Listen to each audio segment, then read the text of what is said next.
Hello, welcome to your Fidelity mobile app. Here's how to make an instant payment transfer to another bank.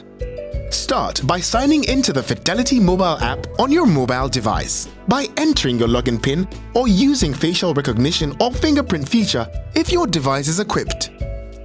On the home page, tap on the Transfers icon. On the Transfers page, tap on Instant Pay, GIP. On the Instant Pay page that follows, select the source account from which the funds should be debited. Then select the destination account number, select the destination bank, add a narration for the transaction, and then select a purpose for the transaction.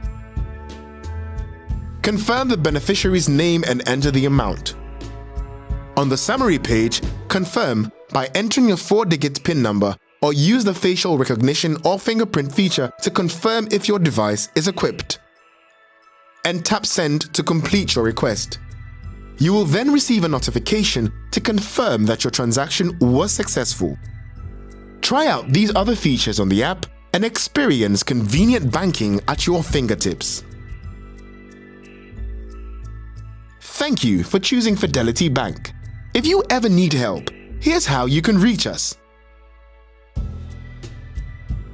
Fidelity Bank. Believe with us.